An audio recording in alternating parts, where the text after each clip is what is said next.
ಕಾಂಗ್ರೆಸ್ ಪಕ್ಷ ಅಧಿಕಾರಕ್ಕೆ ಬರೋಕ್ಕಿಂತ ಮುಂಚೆ ಜನರಿಗೆ ಸಾಕಷ್ಟು ಸುಳ್ಳು ಆಶ್ವಾಸನೆಗಳನ್ನು ಹೇಳುತ್ತಾ ಅಧಿಕಾರ ಹಿಡಿದ ನಂತರ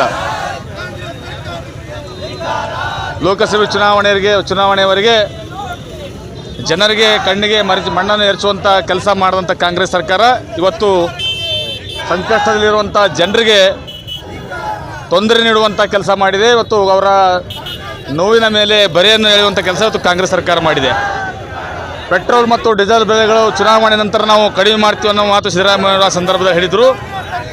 ನಾಚಿಕೆ ಇಲ್ಲದ ಸರ್ಕಾರ ಇವತ್ತು ಡೀಸೆಲ್ ಮತ್ತು ಪೆಟ್ರೋಲ್ ಬೆಲೆಗಳನ್ನು ಚುನಾವಣೆ ಮುಗಿದ ಕೇವಲ 8 ದಿನಗಳಲ್ಲಿ ಇವತ್ತು ಪೆಟ್ರೋಲ್ ಮತ್ತು ಡೀಸೆಲ್ ದರಗಳನ್ನು ಏರಿಸುವುದರ ಮುಖಾಂತರ ತೊಂದರೆಯಲ್ಲಿರುವಂಥ ಜನರಿಗೆ ಮತ್ತಷ್ಟು ತೊಂದರೆ ನೀಡುವಂಥ ಕಾಂಗ್ರೆಸ್ ಸರ್ಕಾರ ಇವತ್ತು ರಾಜ್ಯದಲ್ಲಿ ಆಡಳಿತ ಮಾಡ್ತಾ ಇದೆ. ಇವತ್ತು ಚುನಾವಣೆ ಪೂರ್ವದಲ್ಲಿ ಇದೇ ವಿಷಯವನ್ನು ಎತ್ತುಕೊಂಡು ಇವತ್ತು ಸನ್ಮಾನ್ಯ DK ಶಿವಕುಮಾರ್ ಅವರು ಮತ್ತು ಸಿದ್ದರಾಮಯ್ಯನವರು ನಮ್ಮ ಸರ್ಕಾರದ ಮೇಲೆ ಇಲ್ಲ ಸಲ್ಲದ ಆರೋಪಗಳನ್ನು ಮಾಡುತ್ತಾ ಚುನಾವಣೆ ಸಂದರ್ಭದಲ್ಲಿ ಸಾಕಷ್ಟು ಅಪಪ್ರಚಾರ ಮಾಡುವಂಥ ಕೆಲಸ ಇವತ್ತು ಇವರಿಬ್ಬರು ನಾಯಕರು ಸೇರ್ಕೊಂಡು ಮಾಡಿದರು. ನಾವಿವತ್ತು ಭಾರತೀಯ ಜನತಾ ಪಕ್ಷದ ಎಲ್ಲ ಮುಖಂಡರು ಅವ್ರಿಗೆ ಪ್ರಶ್ನೆ ಮಾಡ್ತಾ ಇದ್ದೀವಿ.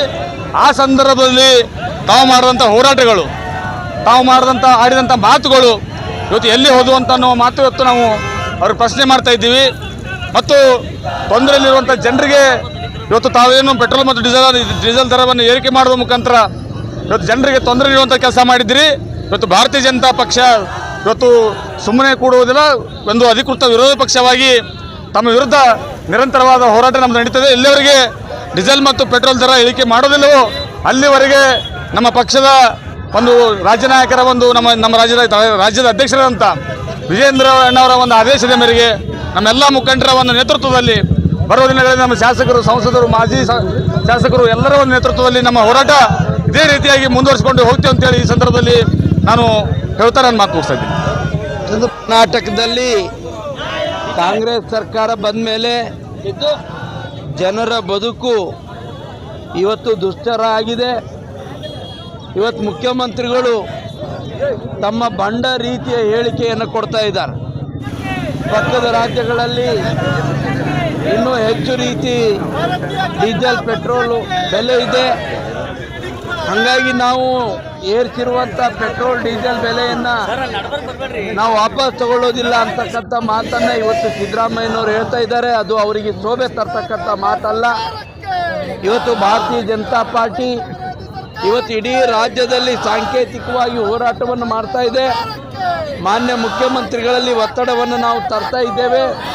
ಇವತ್ತು ಜನಸಾಮಾನ್ಯರಿಗೆ ಪೆಟ್ರೋಲ್ ಮತ್ತು ಡೀಸೆಲ್ ರೂಪದಲ್ಲಿ ಇವತ್ತೇನು ಬೆಲೆ ಏರಿಕೆಯನ್ನು ಮಾಡಿದ್ದೀರಾ ಅದನ್ನು ವಾಪಸ್ ತಗೊಳ್ಳದೇ ಇದ್ದರೆ ಮುಂದಿನ ದಿನಗಳಲ್ಲಿ ಉಗ್ರವಾದಂಥ ಹೋರಾಟವನ್ನು ಭಾರತೀಯ ಜನತಾ ಪಾರ್ಟಿ ಮತ್ತು ಜನರಿಂದ ಕಾಂಗ್ರೆಸ್ ಪಾರ್ಟಿ ಎದುರಿಸಬೇಕಾಗ್ತದೆ ಅಂತಕ್ಕಂಥ ಎಚ್ಚರಿಕೆಯನ್ನು ನಾವು ಇವತ್ತು ಕೊಡ್ತಾ ಇದ್ದೇವೆ. ಕೇವಲ ಪೆಟ್ರೋಲ್ ಡೀಸೆಲ್ ಅಲ್ಲ, ಎಲ್ಲ ರೀತಿಯ ಒಂದು ಬೆಲೆ ಏರಿಕೆಯನ್ನು ಜನ ಇವತ್ತು ತತ್ತರಿಸಿ ಹೋಗಿದ್ದಾರೆ.